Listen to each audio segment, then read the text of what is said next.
kiriya cyemezo ngira ngo kugira ngo ibintu bisobanuke neza tugomba gutandukanya bari abantu 8 barimo bamwe bagizwe abere ndetse n'abarangije ibihano, tukanatandukanya n'inzego icyo zakoze. aho ngaho niho nanatinda cyane cyangwa nasobanura avuga nti kubona urwego nka mekanisme no kuvuga ruriya rwasigariyeho urukiko rwa Arusha rumaze kurangiza akazi, urukiko rwa Arusha rwo rwego barakoranye n'u Rwanda kugeza kubigiye izo nzego zose zabereyeho, ariko hajye gufatwa icyemezo nka kiriya kireba abanyarwanda bene igihugu bakagifata batamenyesheje u Rwanda. Ntabwo mvuga ngo u Rwanda rwagomba kujyamo kugira ngo rufate icyemezo runaka, ariko nibura kumenya ayo makuru areba abene igihugu. aho ngaho rero mvuga nti byaratunguranye, iyo mikorere ntago ihwitse yo kuba abantu barakoranye imyaka 10, 20, hafi 30, ariko hajye gufatwa icyemezo nk'icyo ngicyo ntibabimenye. Naho tugarutse ku banyarwanda bo ubwabo bagizwe abere, abandi barangije ibihano, no kuvuga ngo bafite uburenganzira bwo kwitegembya. Byakabaye byiza babashije bavuze bati tuje mu Rwanda, ariko u Rwanda ntago rubibahatira, buri wese afite uburenganzira bwo kujya ashaka, nta nubwo banashobora gutinya ngo barongera baburanishwe ku byaha bagizweho abere cyangwa se barangije ibihano, kuko amahame tugenderaho mu butabera ku isi nta muntu uburana icyaha inshuro ebyiri. Uvuze yuko ari abanyarwanda ko bafite uburenganzira bwo kuza mu Rwanda cyangwa se kujya aho bahandi bashaka. U Rwanda hari gahunda mwaba mufite yo kugira ngo mubasabe leta ya Niger nk'abanyarwanda baze mu Rwanda? Nta gahunda yagombye kuhaba yo kubasaba. Turabasaba se urwego rw'amategeko wabo basaba ko umunyarwanda nk'uko nabivuze iyo nta cyakurikiranyweho cyangwa se yagikurikiranyweho akaburanishwa akagirwa umwere cyangwa se akaba yararangije igihano, aba afite uburenganzira bwo kwitegembya ku isi yose. Ariko turavuga tuti muri ibyo biganiro byabaye hagati ya Niger n'iriya mekanisme cyangwa se urwego rwasimbuye urukiko rwa Arusha, u Rwanda wende baza kurubwira tuti hari abanyarwanda bashobora kwitegembya, rwaho kuvuga tuti amarembo arakinguye niba bashaka kuza bazi, nibo banyeba bafata icyemezo. Ariko wenda hari ibyaha bari bakurikiranyweho koko icyo gihe biciye mu nzego zibifitiye ububasha basabwa, ariko uyu munsi rwose ntabwo umuntu widegembya wamusaba ashatse kuza mu Rwanda yaza, ashatse kujya ahandi yahajya. None nk'uko ubizi uko amategeko mpuzamahanga akoreshwa, igihe igihugu gifashe icyemezo cyo kukwirukana kigusubiza mu gihugu ukomokamo, baramutse bageze mu Rwanda mwiteguye kubakira, muzabakira muti? Baramutse bageze mu Rwanda, boherejwe mu Rwanda, bazakirwa nk'uko abandi banyarwanda bose bakirwa. Nk'uko nabivuze, abanyarwanda baritegembya, azagera mu Rwanda niba nta byangombwa afite azabisaba, kuko bishobora kuba ko igihe cyose amaze muri izo manza z'Abarusha yagizwe umwere cyangwa se arangije igihano, wenda yari afite ibyangombwa bya kera nta byangombwa agira, ngira ngo nicyo kintu cya mbere yakora ni indangamuntu, ni passport, ubundi akajya mu buzima busanzwe, nta kindi cyaha akurikiranyweho. Nk'uko nabivuze rero, nta tandukaniro riri hagati y'uriya munyarwanda uyu munsi wagizwe umwere cyangwa arangije igihano n'undi munyarwanda waba umaze imyaka 10, 20, 30 hanze akavuga ati ndatashye. Kandi ku rundi ruhande, niba nk'uko nabivuze bafite uburenganzira bwo guhitamo. Mu cyemezo cyafashwe na leta ya Niger harimo ko bagifashe bashingiye ku mpamvu za diplomasi, bugororangingo bukorwa hagati y'ibihugu bibiri. Igihugu mukeka cyaba cyaravangiye u Rwanda kikavangira abanyarwanda ku buryo birukanwa mu gihugu bari barimo niki? Ntabwo ngewe navuga ngo hari igihugu cyabavangiye, kuko simbona igihugu cyagira inyungu zo kuvangira umuntu runaka. Simbona u Rwanda rwagira inyungu kuvangira abanyarwanda abene igihugu barwo. Gusa icyo navuga nuko u Rwanda rwagaragaje gutungurwa kubona institution nk'iriya urukiko, iriya mekanisme yasimbuye urukiko ikorana n'igihugu cya Niger ku bintu bireba abanyarwanda.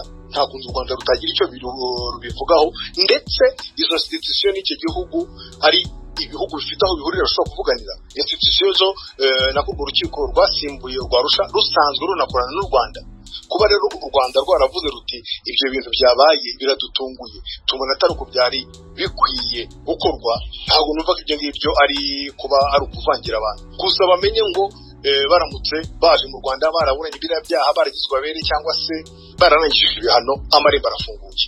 Alain Mukurarinda, umuvugizi wa leta y'u Rwanda, ndagushimiye cyane ku bw'akakanyu uhaye Ijwi ry'Amerika.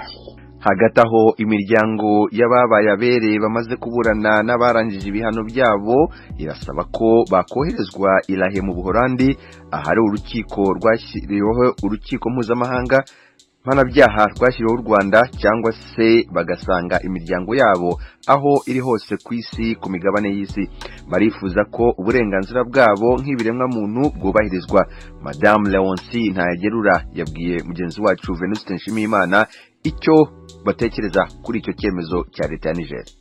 Nanjye byandenze na numiwe kuko murabona abantu abavanye aho bari abajyana muri kiriya gihugu Niger, aho bari ni Arusha, bajyana muri Niger bavuga ko Niger na Nations Unies bumvikanye ko abo bantu ariho bagomba kujya, ngo nicyo gihugu baboneye cyemeye kubakira. Bahageze rero ku itariki ya 6 z'ukwa 12 nibwo bahageze. Noneho uyu munsi kuwa mbere kuri iyi tariki y'uyu munsi babazaniye ibyo bipapuro bibabwira ko bagomba kuba bavuye muri icyo gihugu. Numiwe, ntabwo sinzi ukuntu nabibabwira, numiwe cyane kubona babavana ahantu bakahageza ahandi kandi bavuga ko bemeye kubakira. Noneho rero bakababwira bati tukibashaka kuri iki gihugu. Nanjye byandenze, ntabwo nabona uko mbisobanura. None se baba bamenyeshejwe igihugu bazajyamo n'ibirukanwa muri Niger? Nta gihugu babamenyesheje, nicyo kibazo nyine, kuko babahaye impapuro zanditseho ko bagomba kuba bavuye muri icyo gihugu, ngo babaha iminsi 7 ko bagomba kuba bahagurutse bagiye. Ikindi gihugu bazabashyiramo rero ntabwo nkizi, nabo ubwabo ntabwo bakizi. Mbere y'uko bajya muri Niger habaye amasezerano hagati y'umuryango w'abibumbye n'igihugu cya Niger cyari cyemeye kubakira. Kuba gihisemo kubirukana, ibyo ngibyo biteganijwe muri ayo masezerano? Ashwireka da, muri ayo masezerano bavugaga ko bazagenda bakajya muri Niger bakahamara umwaka, noneho nyuma y'umwaka bari mu maboko ya Nations Unies, noneho nyuma y'uwo mwaka ubundi bakirwanaho. Icyo kintu rero ntabwo cyari mu masezerano rwose, ntabwo byari birimo, nabo babibonye uyu munsi. Ahubwo ikintu gitangaje nyine muri izo mpapuro babahaye zo kubirukana, bavuze ko bagiye kwirukana ko ngo c'est pour des raisons diplomatiques. Ubwo rero niba ari impamvu za diplomasi, ni ukuvuga ko muri izo diplomasi ubwo sima ko hari igihugu kitishimiye ko abantu bari aho baba muri icyo gihugu, kikaba cyayimenyesheje Niger nayo igafata ibyo byemezo. None se baramutse birukanywe uko babimenyeshejwe, murumva igihugu bazajyamo ari ikihe hakurikijwe nk'uko mubivuga izo mpamvu za diplomasi? Mu by'ukuri ngiye ku giti cyanjye nta gihugu numva icyo twari twizeye kuva na kera, kuva bakiri na Arusha, TPI yari yarabemereye kuzabafasha gushaka ibihugu bajyamo. Twebwe twumvaga ko abantu bacu harimo baciwe imanza bababere, ntabwo bagizwe abere nk'uko nyanumva abantu bamwe babivuga. Abantu babaye abere ntabwo bagizwe abere, baraburanye baratsinda bababere. Noneho rero abo bantu bacu twumvaga ko nk'uko TPR yari yabyemeye babatuzanira twebwe imiryango yabo, bakabadushyikiriza abantu bacu bakaza mu miryango yabo. Kimwe nabo ngabo bandi barangije ibihano bakaba barafunguwe, nabo nuko bagombaga kujya mu miryango yabo. Ubwo rero ikindi gihugu bashaka kubashyiramo ntabwo nyizi.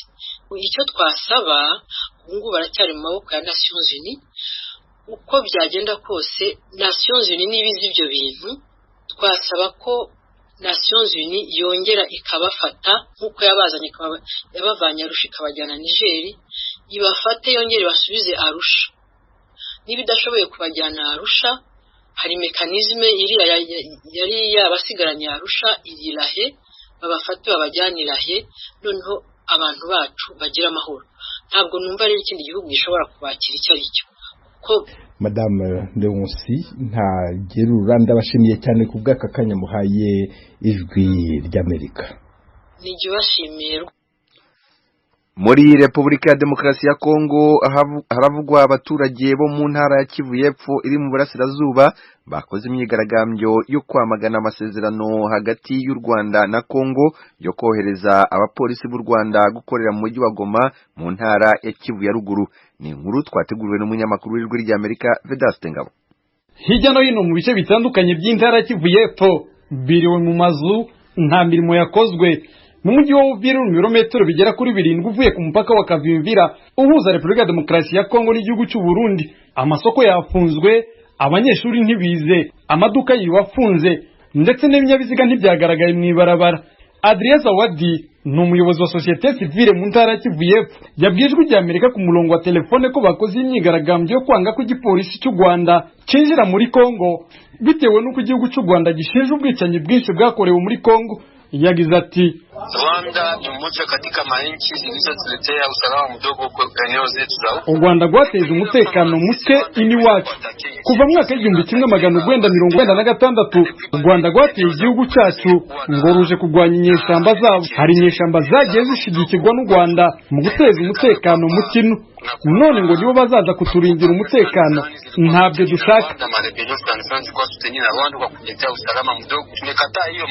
Bamwe mu bacuruzi bo muri Uvira bavuga yuko imyigaragambyo y'uyu munsi yabahombeje cyane bitewe nuko batakoze. Twebwe twacuruzaga inka tugacuruza n'inyama, ariko hakaba n'abandi bari pembeni yacu bacuruza indagara, bacuruza intoryi, bacuruza ibintu byinshi by'ibiribwa, kandi ibyo nibo bibabeshaho kugira ngo barye nimugoroba, ariko uyu munsi ntabakoze.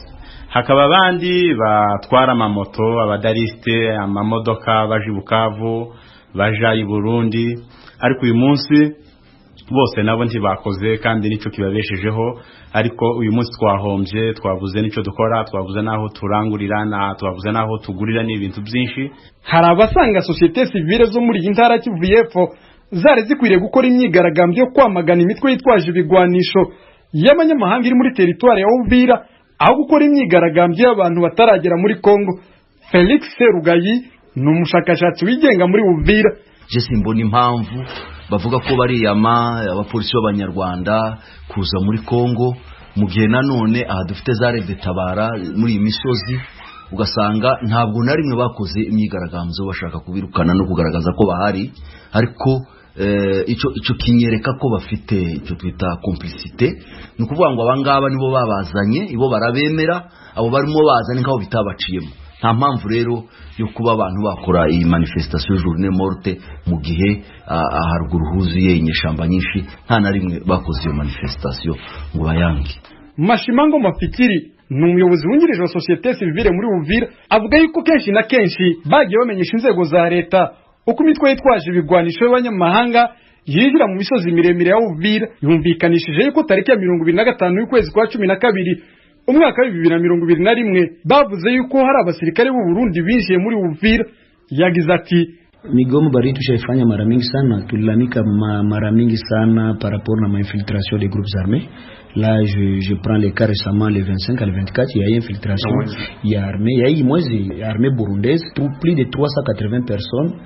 Armée burundaise il traversait facilement on était Kiteme. Kwagiye dukora imyigaragambyo inshuro nyinshi kwamagana uburyo imitwe yitwaje ibigwanisho yinjira. Tariki ya 25 y'ukwezi kwa 12 hari ingabo z'u Burundi zirenga 380 zije ahitwa Kitemesho.